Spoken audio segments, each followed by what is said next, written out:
Salut les macros. Tiens, c'est pas très original aujourd'hui. Attends mais tu déconnes ou quoi? Vous saviez que cette poiscaille est excellente pour la vue car elle est pleine d'oméga 3. Donc j'espère que maintenant vous comprenez un petit peu mieux le rapport avec notre thème du jour, puisqu'on va parler de daltonisme. Un sujet qui quand même concerne 4% de la population française. Personnellement, je suis pas daltonien, mais spécialement pour cet épisode, je vous en ai trouvé un et vous ne devinerez jamais comment il s'appelle. Bah comme ça je dirais Gustave. Voilà, exactement, il l'a appris sur le tard. Aujourd'hui, mon cher Gustave, tu es daltonien.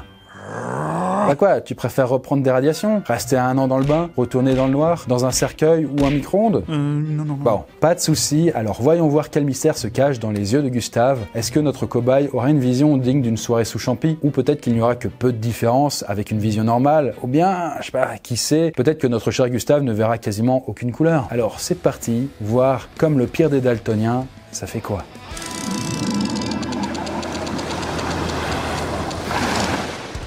Voilà, aujourd'hui, notre cobaye est donc daltonien. Bah comment ça se fait? Me dis pas que du jour au lendemain, ça y est, pouf, il voyait plus les couleurs. Non, t'inquiète, ça n'arrive pas du jour au lendemain, mais si on ne naît pas daltonien, il est possible de le devenir au cours de sa vie. Ça peut survenir après certaines maladies, ou alors la prise régulière de certains médicaments, ou même encore suite à une consommation d'alcool pas assez responsable pendant un laps de temps un peu trop élevé. Ah bon? Bah j'avais toujours entendu dire que c'était une maladie génétique. Ouais, alors bon, déjà le daltonisme n'est pas une maladie, mais une anomalie, ce qui n'est pas tout à fait la même chose. Une anomalie est une mutation génétique qui concerne une séquence d'ADN, tandis qu'une maladie génétique, c'est la combinaison de plusieurs anomalies. Ah oui, d'accord. Ceci dit, tu as raison, puisque dans la grande majorité des cas, le daltonisme est génétique et héréditaire. Le gène du daltonisme se trouve sur la 23e paire de chromosomes. Cette paire a, entre autres, la particularité de déterminer le sexe d'un individu. Pour qu'un garçon qui a un chromosome X et Y soit daltonien, il suffit que son chromosome X soit porteur de l'anomalie. Autrement dit, si juste un seul de ses parents lui transmet le daltonisme, il a de grandes chances de l'être aussi. Les femmes sont moins touchées car il faut que leurs 2 chromosomes X soient atteints par l'anomalie pour devenir daltonienne. C'est-à-dire que pour qu'une femme soit daltonienne, il faut que ses 2 parents soient porteurs de l'anomalie et la lui transmettent. C'est pour ça que d'une manière générale, on estime qu'un homme sur 12 est atteint de daltonisme, tandis que chez les femmes, les cas ne seraient que de 1 pour 200. Donc voilà, statistiquement, Gustave, ça avait plus de chances de tomber sur toi. Du coup, désolé. Bah c'est bien beau tout ça, mais ça nous dit pas ce qu'il voit Gustave. Ne t'en fais pas, on va voir ça maintenant. Le trichromatisme. Alors, on va commencer en démontant un cliché qui colle à la peau des daltoniens. Non, ils ne voient pas tous la même chose. Et c'est d'ailleurs bien normal, puisqu'il y a plusieurs formes de daltonisme. Alors, certes, c'est une anomalie, mais elle peut prendre des formes variées et plus ou moins prononcées. Attends, mais être daltonien, ça se résume pas à confondre les couleurs? Genre le bleu devient rouge, le rouge devient vert, etc. Et là, tu sais quoi? On va demander à notre cobaye pour voir. Du coup, Gustave, dis-moi, de quelle couleur est cet objet? Exactement. Et ça, c'est quelle couleur? Eh ben il voit bien en fait, et il est pas du tout daltonien ce cobaye. Si, il est. En fait, c'est juste qu'il y a de nombreuses façons d'être daltonien. Alors attention, accrochez-vous, vous pouvez être je m'accroche aussi du coup. Attention, vous pouvez être tritanomale, protanomale, tritanope, dichromate, deutéranomale ou plus rarement monochromate. Et j'en passe. Oula, ça va un peu vite tout ça. Hein. Oui, je vais reprendre plus lentement. Pour comprendre ce qui se passe chez les daltoniens, voilà, belle ambiance. Il faut faire un petit tour en fait dans la rétine humaine. Dedans, il y a tout un tas de récepteurs qui se chargent de transformer la lumière que vous percevez en information compréhensible par le cerveau. En fait, c'est comme un traducteur qui vous fait comprendre ce que vous êtes en train de voir. Les récepteurs, on les appelle les cônes et ils sont spécialisés dans l'interprétation des couleurs. Ce sont eux qui vous disent de quelle couleur est tel ou tel objet. Pour être précis, il y a 3 types de cônes. Pourquoi? Eh bien, comme nous pouvons percevoir beaucoup de couleurs différentes, près de 2 millions de nuances différentes, chaque type de cône est spécialisé dans la perception d'une couleur, et en l'occurrence c'est le rouge, vert, bleu. Comme à peu près tous les écrans, que ce soit un ordinateur, une télévision ou même votre smartphone. Si vous zoomez bien, en fait, vous verrez que chaque pixel est composé de 3 petites diodes, une rouge, une verte et une bleue. Le souci des daltoniens, c'est que chez eux, un type de cône ne fonctionne pas bien, ça déconne un peu quoi. Du coup, ils sont moins sensibles à certains pigments. Par exemple, si les cônes qui assurent la vision du bleu ne sont pas au top, le daltonien sera moins sensible aux nuances de bleu. Pour lui, donc, ce sera un peu plus terne. Ceci dit, il pourra quand même voir le bleu. Ce type de daltonisme se nomme le trichromatisme. Et ceux qui sont touchés s'appellent les trichromates. Mais là encore, il y a quelques petites variations. Un daltonien qui a du mal à percevoir les verts est deutéranomale, un qui ne distingue pas bien les rouges est protanomale. Et quand c'est le bleu qui pose problème, on parle de tritanomalie. Alors voilà, vous inquiétez pas, je vous demande pas de les apprendre par cœur, vous ne serez pas évalué sur ça. Mais dans ces cas de daltonisme, la différence de vision n'est pas forcément énorme. En fait, ça dépend surtout de la gravité du dysfonctionnement des cônes. Et pour tout vous dire, il y en a même qui mettent des années avant de s'en rendre compte, tant la différence n'est pas flagrante. Ah ok. Et du coup, Gustave, il est quoi? Deutéranomal? Protanomal? Tritanomal? Eh ben, il n'a rien de tout ça. Bah, il est pas daltonien alors. Si, mais notre Gustave ne rentre dans aucune des catégories qu'on vient de voir. Lui, il va dans une catégorie plus rare, où la vision est bien plus différente que celle d'un individu normal. Le dichromatisme. Bon, comme je vous l'ai dit, certains trichromates mettent du temps à s'apercevoir qu'ils sont daltoniens. Tiens, ça me fait penser à une question. Comment on a découvert que le daltonisme existait? Eh bien, ce n'était pas vraiment nouveau quand on a décidé de s'y intéresser, mais ça s'est passé au 19e siècle. Et on doit la découverte du daltonisme aux frères Dalton. À vos postes, les gars! On est les Dalton! Non, pas cela. C'est surtout à John Dalton, un Anglais, qui s'est penché sur la question qu'on doit le début des recherches sur le daltonisme. D'une manière générale, en fait, John Dalton était un savant. Il s'intéressait à la météorologie et à la chimie. C'est aussi un pionnier de la théorie atomique, mais aussi et surtout, c'est lui qui a étudié de près le daltonisme. Et quand je dis de près, eh bien c'est de très près même, puisqu'il était lui-même daltonien. En fait, il a remarqué qu'il avait du mal à discerner certaines couleurs et que c'était aussi le cas de son frère. De là, il a émis l'hypothèse qu'il avait une déficience des yeux et qu'elle était probablement génétique. Pour lui, son trouble était dû à son humeur vitrée, autrement dit, le liquide présent dans son œil. Et John Dalton fut tellement investi dans ses théories et dans la science qu'il demanda à ce que ses yeux soient disséqués après sa mort, histoire en fait de prouver un peu mieux ses hypothèses. Et ça a été fait? Bien sûr, évidemment. Et même si ça n'a pas confirmé que le liquide dans ses yeux était bien la cause de ses problèmes de couleur, on a pu s'apercevoir que les frères Dalton étaient bien porteurs d'une anomalie héréditaire.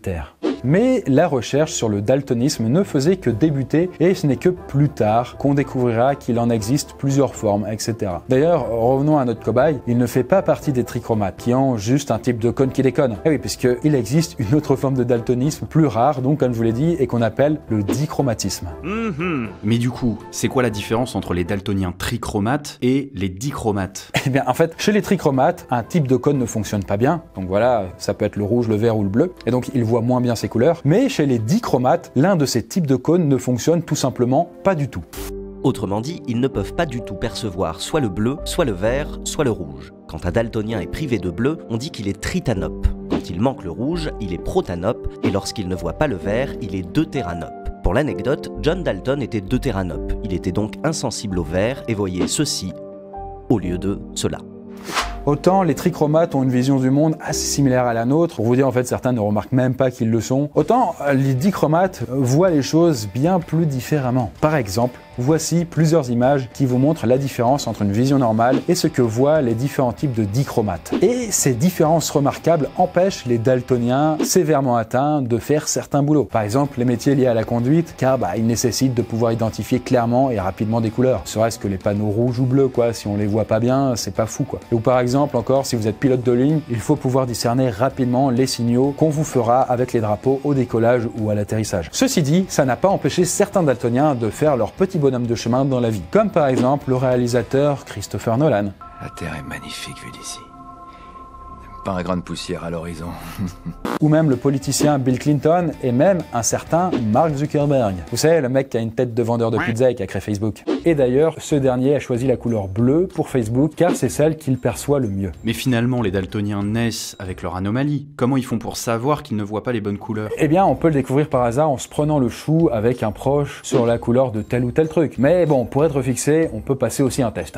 Ça marche aussi. Par exemple, en 1917, un scientifique japonais du nom de Shinobu Ishihara a mis au point ce qu'on appelle des planches pseudo-isochromatiques. Ce sont des images constituées d'une multitude de cercles colorés. Dedans, des variations de couleurs forment des chiffres ou des dessins. Le professeur Ishihara a élaboré une série de planches avec des gammes de couleurs différentes. Et le concept est simple, il faut deviner quel chiffre ou quel dessin figure sur chaque planche. Là par exemple, vous avez quoi comme chiffre? Et donc si vous arrivez à faire ce petit test, c'est que vous n'êtes pas daltonien. Par contre, si vous échouez, eh bien... vous l'êtes. Et les nuances des planches sur lesquelles vous n'avez rien vu permettent de savoir précisément quel type de daltonisme vous avez. Ce test est réalisable en ligne. Et d'ailleurs, Squeezie l'a fait et il s'est avéré qu'il était deutéranomal. Donc voilà, concrètement, il avait du mal à percevoir les nuances de vert et de rouge. J'ai l'impression que plus je m'éloigne, mieux je vais le voir.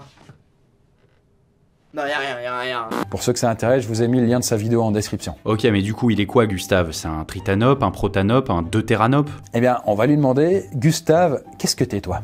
Non. Ouais, en fait, tu nous balades depuis le début, il a jamais été daltonien, le gars. Bah si, en fait, seulement, il appartient à une catégorie rarissime de daltoniens, les achromates. Du coup, c'est pas pour rien que quand je disais au tout début, voir comme le pire des daltoniens. L'achromatisme. Pour résumer, jusqu'à présent, on a vu qu'il existait deux types de daltonisme. Dans l'une, une catégorie de cône déconne, ce qui empêche les gens qui en sont atteints de distinguer les nuances de certaines couleurs. Dans la deuxième, le cône ne fonctionne juste carrément plus, donc les mecs ne peuvent même plus voir la couleur en question. Enfin, je précise les mecs, mais il peut y avoir des femmes, mais c'est beaucoup moins nombreux. Mais il existe aussi une forme rare de daltonisme, et c'est celle dont notre cher cobaye souffre. Vraiment, il a vraiment pas de bol celui-là. Je comprends que vous avez fait des pétitions pour le sauver. Sauvez Gustave! Sauvez Gustave! Ah bah tiens, d'ailleurs, voilà la pétition. Et voilà, elle est plus là. Dans son cas, aucun type de cône ne fonctionne. Ce qui veut donc dire que notre cobaye voit tout simplement en noir et blanc. Attends, mais c'est impossible ça. Tout à l'heure, on lui a montré des choses et il a su dire de quelle couleur elles étaient. C'est tout à fait vrai. Et donc, est-ce que ça voudrait dire que Gustave nous ment? Arrête de nous prendre pour des jambons, Gustave, et dire qu'on avait fait une pétition pour toi. Alors, non. Bon, déjà, la pétition... En fait, il dit la vérité, ce cher Gustave. Sa vue ne fonctionne pas correctement, mais il peut parfaitement savoir de quelle couleur est tel ou tel objet. Sauf que, pour lui, c'est plus un travail de mémoire qu'un travail d'observation. Par exemple, il sait qu'une orange est de couleur orange ou une banane de couleur jaune, non pas parce qu'il les voit telles quelles, mais parce qu'il l'a appris. Et donc, à force, il a associé la couleur et l'objet. Figurez-vous d'ailleurs que certains achromates ont réussi à retourner cette anomalie à leur avantage. C'est le cas par exemple de Neil Harbisson, un artiste catalan qui a décidé d'utiliser la technologie pour compenser sa vision. Du coup, on a réussi à lui fabriquer des lunettes pour voir les couleurs? Non, pas vraiment. Ceci dit, des lunettes spécialement conçues pour essayer de corriger la vue des daltoniens, ça existe. Mais si on en croit la vidéo de la chaîne Dans ton corps sur le sujet, il paraît que les résultats ne sont pas foufous. Je déconne, c'est vert, mais c'était déjà vert avant. Mais bon, pour en revenir à notre artiste catalan, il s'est fait greffer une antenne sur la tête. Attends, de quoi? Ouais, tout à fait, une antenne en fait sur la tête. Et au bout de cette antenne, il y a une sorte de mini-caméra. Mais contrairement à ce que vous pensez probablement, elle ne permet pas à Neil de voir les couleurs qui lui échappent, mais de les entendre. Alors, on va pas rentrer dans les détails, mais grosso modo, son antenne transforme les fréquences lumineuses en fréquences sonores. Chaque couleur correspond à un son. Par exemple, le rouge produirait ça, le bleu ça, le magenta plutôt ça. Et à force de vivre avec son antenne, Neil a appris à mémoriser chaque son et à l'associer à la couleur à laquelle il renvoie. D'ailleurs, il fait des concerts où il transforme les couleurs du visage de ses spectateurs en accords musicaux. Il a d'ailleurs mis en musique les visages de plusieurs personnalités et ça donne un petit peu ça. Yeah, Nicole Kidman sounds good. Ok. C'est un peu particulier. Oui, sans blague. Mais Neil est aussi capable de transposer les sons en couleurs selon leur fréquence. Et il a d'ailleurs fait un tableau qui représente un discours de Hitler, et ça donne ça. Alors, le discours du Führer est à gauche, et à droite, c'en est un de Martin Luther King. Ok. Voilà. Donc, Gustave, si tu veux arrêter ta carrière de cobaye et te reconvertir dans l'art contemporain, il y a peut-être un créneau pour toi. Attends, on va faire un test. Voilà, parfait, vois le côté positif, au moins aujourd'hui tu n'es pas mort. Voilà le Poiscaille, j'espère que ça vous a plu. Sur ce, moi, je vais me lever et je vais aller contempler le mur du passé.